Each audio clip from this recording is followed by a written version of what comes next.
Look at this picture. It's okay. A bit empty, but not entirely bad. Let's add some spice to it, shall we? Now that's nice. What about this one? Just a photo. How about this? You see what I did? Let's try one more time. A door. A photo you might take when you want to remember the place and visit it later, but zoom out and magic, right? It's called framing, and it's one of the basic composition techniques in photography, or actually any visual art. The purpose of framing is to draw the attention of the viewer to the subject, like on this door I showed you, or maybe this couple on a bench in Berlin. The reason it works so well is because our eyes are attracted to contrasts. It can be a contrast of color, a contrast of size, or maybe both at the same time. It doesn't matter. What matters is that we are designed to like compositions like this. Framing naturally directs attention by isolating the subject within clearly defined space. This way the viewer immediately understands where to look. It builds hierarchy. On top of that, framing adds layers to your picture, it adds story. Photos like this usually have parts of the environment that help to bring up the context of the scene. So how to properly frame a shot? First of all, identify the object you want to highlight. In this case, it's this tower in the middle of the photo.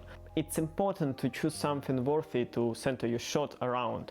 What I mean is it should be some cool looking car, or maybe a bright, funky looking person, not an ordinary object.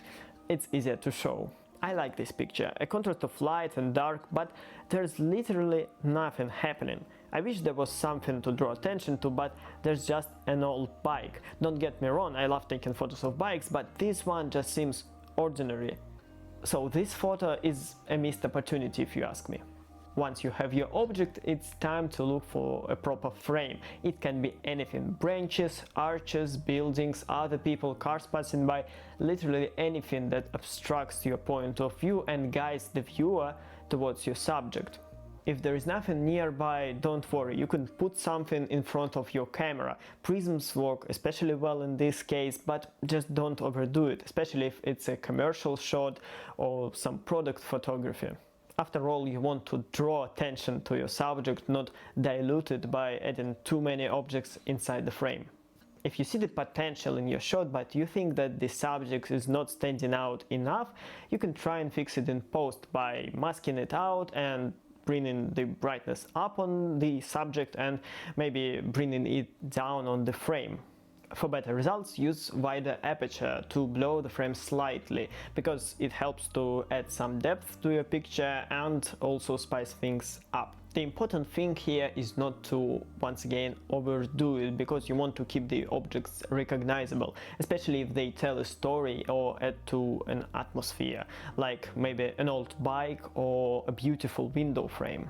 If the lighting situation is not working in your favor, you can try and fix it in post by bringing up the shadows a little bit on the frame to make it appear more visible and prominent in your picture. Another tip I have here is playing with shutter speed. If there are cars passing by, you might want to blow them so they don't attract too much attention. It creates a beautiful effect and doesn't require much from you. Just find something to lean on, or maybe use a tripod and catch some cars. Learning how to build compositions like this definitely takes time. My advice here would be to just scroll through Instagram or maybe other social network and try to find pictures that catch your eye.